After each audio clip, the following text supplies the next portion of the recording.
Hey everyone, Meredith Dale back with you again today. How are you doing? I hope you are doing well.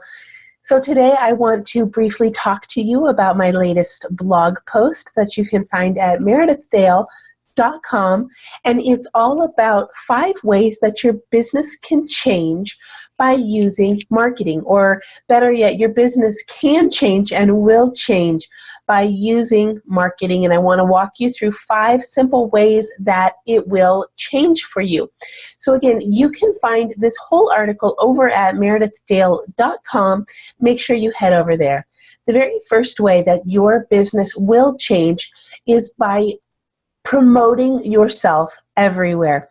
Now, when I work with business owners and when I work with my clients, the number one thing we talk about is how can you use your best prime real estate.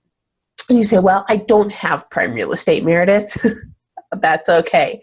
So the first thing that we can do, if you cannot afford billboards, if you cannot afford, bus stop bench posts, if you cannot afford very much for your business, the one thing you can afford is you can afford business cards. And now I like a site called Vistaprint. You've probably been there. They have some really good options for not very much money. The one that I prefer, the type of business card that I prefer, are the ones that have spots for you to put something on the back. On the back of your business cards, I always tell my clients, hey, go ahead and figure out what your value proposition is. If you can offer your products for 50% cheaper than any of the competitors around you, then go ahead and put a 50% off coupon on the back. If you can get your promise done in less time than your competitors, go ahead and put that big promise on the back. Put a picture of yourself back there. Use it to your advantage. That is prime real estate. Because when you're talking to someone in person, that's a golden opportunity. When they ask for your business card, I want you to try this next time. I want you to hand it to them backside up. Because on the back is going to be your value proposition, that prime real estate. When you hand it to them, they're going to take it, look at it, and when your value statement, your big promise is compelling enough, they will ask you, the response we're going for is, oh, wow, how can you do that for me?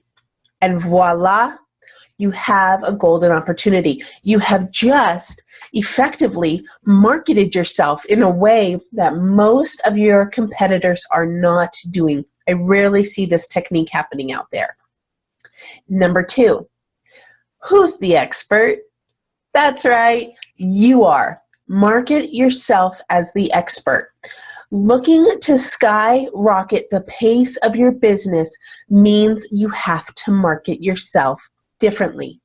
When you want your business to be found online and not just in a regular Google search, or if you're paying for Google AdWords, you must be presenting yourself as the expert in your business in online forums, social media, through your email marketing newsletters. You are sure to build your brand faster, way faster than the competition, by positioning yourself as the expert and doling out free advice everywhere you can. Now, that's why a lot of my clients hire me, is because they are a smaller business, and presenting themselves as the expert is kind of an unknown territory for them. It's a little scary. I was just reading this morning about how the guys that started Nike, there might have been 4 or 5 guys who started Nike, and the way they did it was they were all marathon runners. They all had a background in marathon running. Now, at that time, the only shoes available, running shoes that were available, were for sprinters. And sprinters use their foot when they're running in a much different way than marathon runners use their foot. Sprinters are up on the ball of their foot. They need cleats because they want to dig in and run super fast, so they don't need a lot of cushioning like marathoners who are running on asphalt, on pavement. They need a lot of cushion to help soften the impact. So the guys who started Nike understood understood this principle and they saw a huge need for their product. So what they did was they took their expertise and marketed themselves like crazy based on their expertise. Everywhere they went, they talked about who they were, their background, where they came from, and how they knew that the new product they had developed, that one of the guys actually came up with the design for the modern day running shoe by putting liquid rubber into his waffle maker at home, pressing it down. When he released it and pulled out the mold, it was the modern day running shoe. Go and take a look at one of your running shoes. You will see the bottom looks very much like a waffle. Lots of cushion, lots of impact, lots of cushion for the impact, I should say. But these guys knew what they were doing. They didn't have to change how they looked. They didn't need to go dress up in suits and ties to make themselves look like an expert. They just were, because they knew what they were talking about. So ask yourself 3 questions if this is a new concept to you and you want to market yourself as the expert. What is the number one problem people who like our brand are always talking about online, on their personal pages, anywhere that you go and look for this, look for them, look at what the number one problem is they are always talking about. Number 2, how does my product, how does my business solve this problem? You don't need to change your product. Just get creative with your marketing, get creative with your expertise, and market to them a different way. And then number 3, where are these people who have this problem that my product solves? Where do they hang out? Are they hanging out in a personal spot somewhere locally in town? Are they online somewhere on a forum, on a social media page, in a social media group? Then go to those places. If it's in person, hand them your business card. Back face up with that big promise. If it's online, learn how to post regularly on a schedule that talks about their problem, your solution, and then make sure you always include your email marketing link so that they can sign up for your email newsletter. If any of this sounds foreign to you, or if you know you should be doing it and you're just having a little trouble getting started, go ahead, visit me at meredithdale.com. Right on the front page, you can click the Contact Me button and let's schedule your free 30-minute consultation, okay? That brings me to number 3, is your website friendly and welcoming? So if you already have a website up and going, you probably just need to refresh it. Make sure it's mobile optimized so that you're still getting good feedback from Google. And then number 1 that you can do to freshen up your website is to just install a new theme. If you have all the bones on your site, really good content, really good information, but the theme is super outdated, just go in, look for a new theme, and install it. Now, when you install it, your information is going to be transferred over more than likely, okay? If you're unsure how to do this, get a webmaster to help you. But the good thing about a new theme is it doesn't have to cost thousands of dollars. That's why it's just a new theme, not a completely new website. A new theme, what's really popular these days? Pure white, soft grays, soft blues, everything that feels fresh and clean, that's really in. So really what you should be hearing when I say this is the more minimalistic, the better. People are bombarded with information. So get your page back to the basics, minimum.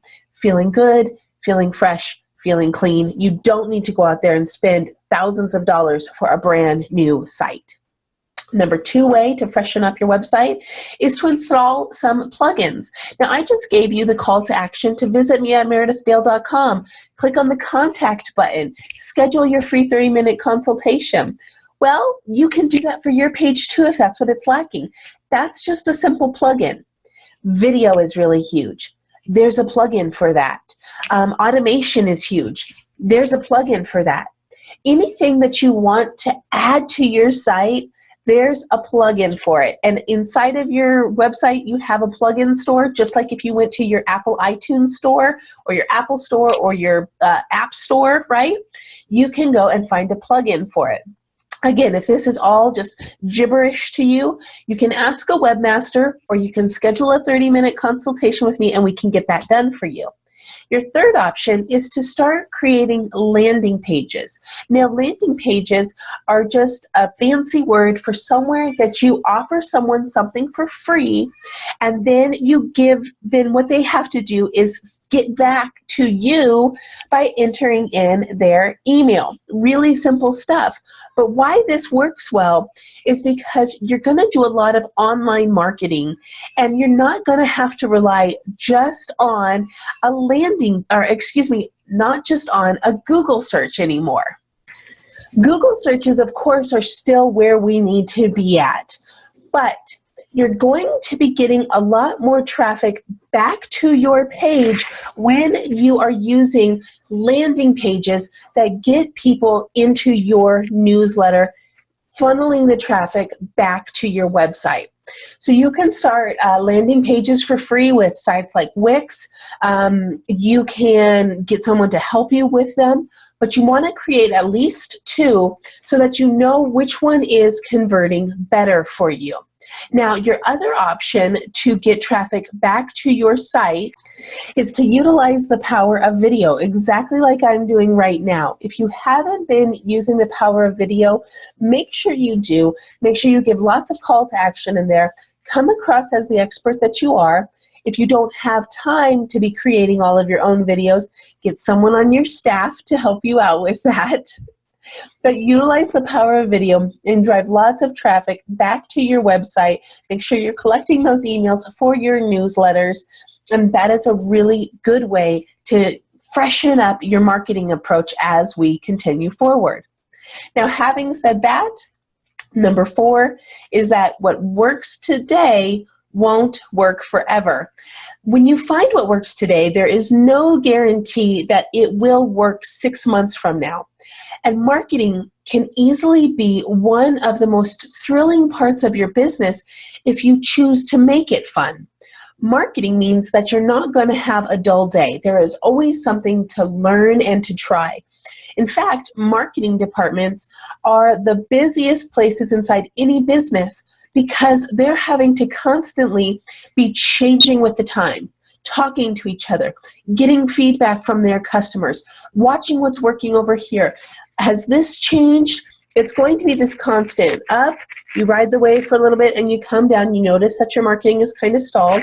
You come back up, learn something new, and keep going. It's going to be a wave. But you have to make sure that you're staying on top of the wave, because if what is working today doesn't mean and then it stops working 6 months from now, doesn't mean that your product is any worse or has become worse, or that your service has become bad, or people have stopped liking you. It just means that something has changed and we need to figure that out. Number 5, really embrace the fact that you are the marketing department no matter your business size. You can work with people like myself who can continue to help you implement new things, but overall, even if you are the only, the sole proprietor of your business, you must be the marketing department, making sure you're watching what works or what doesn't work, staying on top of it, and really embracing your role as the marketing department. That has been our video for today. I hope it really helps you out. I want you to head over to meredithgale.com, book that free 30-minute consultation.